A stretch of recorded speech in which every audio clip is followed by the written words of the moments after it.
Man, I've been following with great interest. You know, Russell Poole wanted to apologize to you. Yeah, I heard that, man. He's a good guy. I never lied to him or nobody because, you know, all that stuff, they know who was going on behind all that stuff, you know? Yeah. Well, he couldn't, in his mind, separate you from Death Row Records. And as we were doing the investigation, I said, you have to understand, Russell, that, you know, Mr. Knight was, you know, in the car next to Tupac. I mean, that's not... And then with the Biggie thing, Mr. Knight was in jail. And I met somebody who was in jail with you at the time, and he said it's impossible that he was on a cell phone back then. Impossible. It's definitely impossible. I mean, the one thing, too, with Tupac, I still got a 45 bullet into my skull. And the thing about it is, they've been knowing all this type of stuff from day one. And that's why they violated me and sent me to prison last time.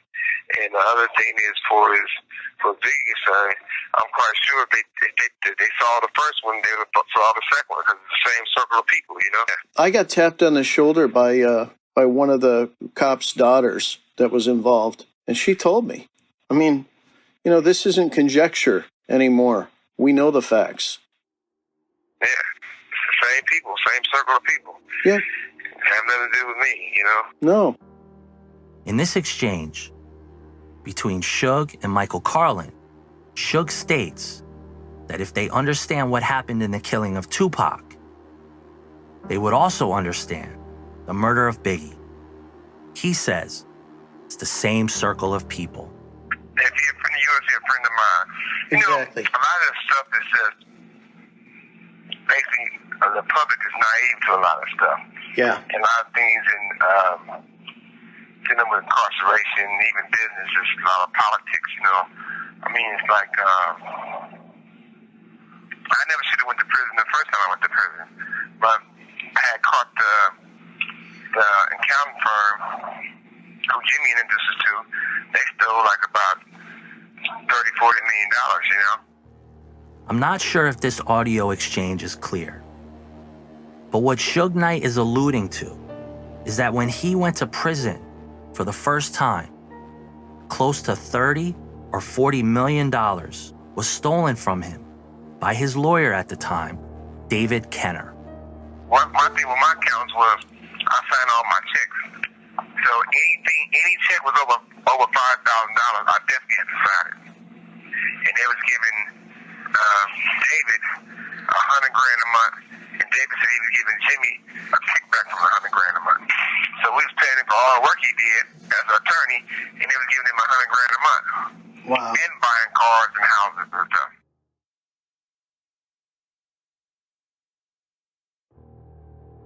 When Suge talks about David, he again is talking about notorious criminal defense lawyer David Kenner, who was Suge Knight's fixer.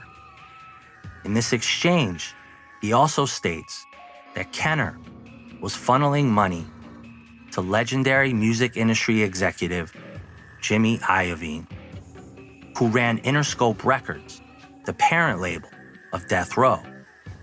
Iovine also started Beats by Dre. There have been rumors for years, and Suge has gone on the record before, that Jimmy Iovine stole money or was in bed with Kenner. Again, these are rumors. Wow. So that played an effect on me getting a violation when I shouldn't have got a violation. Well, that whole Orlando Anderson thing, man, I mean, it was really bullshit. Yeah, I mean, even when he came in, they put him on stand, and the judge asked me, said, do you know Suge Knight? I said, you don't know Suge Knight. I said, what did he do? The only thing he did was help me and save my life, which I basically did because, you know, Pac was my little brother and the #1 artist out on the bond, and if he would have got in trouble, he was going back to prison. Yeah. So I knew it was cameras everywhere in Vegas because I went to UNLV. They just take us to the top and let us watch. So, you know, I was breaking up saying, cut that bullshit out right in here. But at the same time, they just played with the thing the way they wanted to play with it. And see, the thing is, those guys, if you go back and watch the film, they was already stalking Pac, like watching him. So that just took the iceberg when something happened. But there was a plan already to do something to him. Yeah. And that's why, like I said, I had two of the toughest guys for him, and Reggie pulled him off of me. It didn't have to happen. I told him to send 5 guys from the club to there, and they never said nobody. Yeah. And Frank blocked us in purposely. Later, he told us at the streets. They told him to do it, you know? Yeah. Hey, Frank got so bad he died, you know? Oh, yeah. No, absolutely. And Michael Moore. Yeah.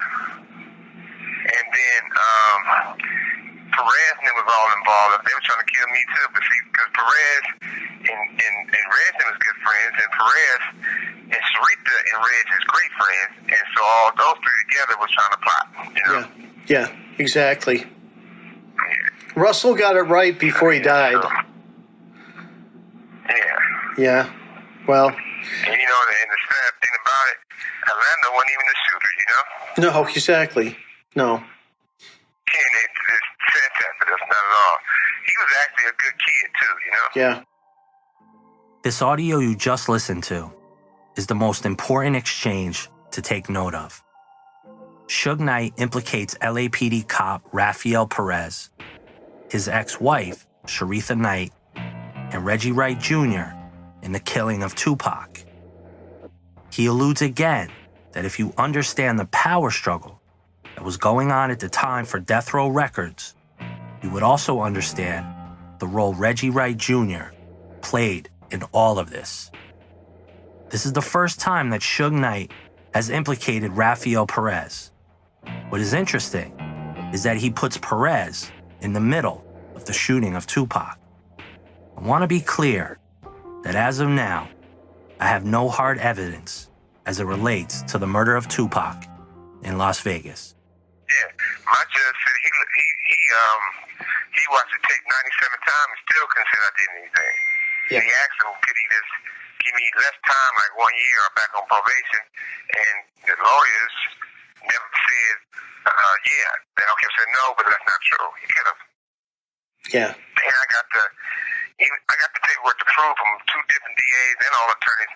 I never had a firearm when I went on probation for it. A lot of part of the history need to be shown, need to be said, because it can help people in the future, you know? Well, the truth is actually the best story that's ever been told, I believe. Oh, always. Yeah, always, definitely. That's why I'm saying that's why it's so important to get these things out, and you're the right person to do it, because the truth doesn't just stop with one person. No. The truth put the law down, the facts down, that they don't keep happening again. Well, think about it. You got drugs, guns, you got jealousy, you got music, you got, I mean, it's just such a rich story. The truth as it pertains to Suge Knight's involvement in the murder of Biggie is about as complex as it gets. But any investigator and journalist has to stick to the facts and what can be proven. I believe personally, the real story behind the rise and fall of Death Row Records is yet to be told. And one day, Suge Knight will finally tell the truth about both Tupac and Biggie. But the takeaway from this exchange is clear yet again. The involvement of LAPD officers in the murders of both Biggie and Tupac. I will leave the Tupac murder to another podcast and focus on what is known for sure and what connects all of the information. And that is the same individual who to this day has eluded real questioning, and that is Reggie Wright Jr., a former Compton police officer who is the main spoke in a wheel that connects Suge Knight, LAPD officers Kevin Gaines, Rafael Perez, David Mack, and the alleged trigger man, Amir